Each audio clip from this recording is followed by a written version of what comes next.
Two levels of government, two radically different approaches to budgeting.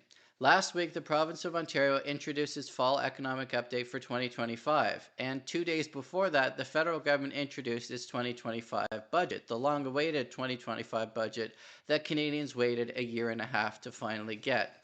Now that we finally have a federal budget and we have an Ontario fall economic update, we can actually compare the fiscal approaches of the two documents.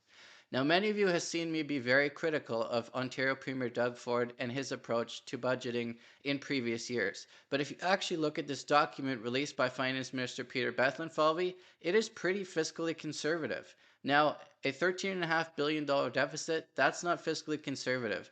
But if you look at the plans for the next couple of years, that is where this fall economic statement really shines.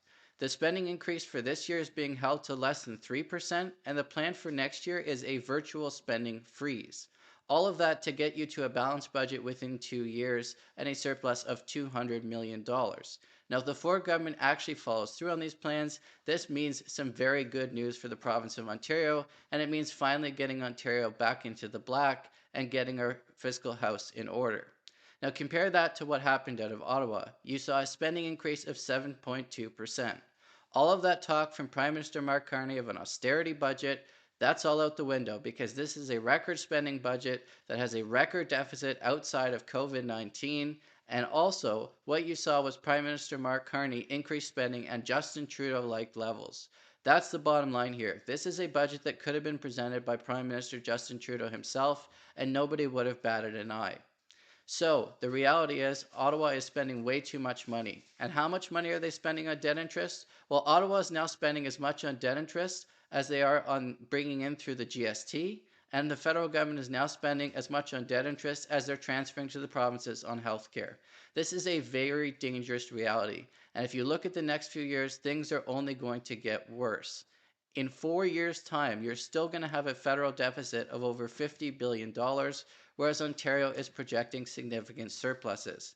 And also at the federal level, you are going to be spending more than $70 billion on debt interest. That is money that is being thrown out the window, essentially shredded money.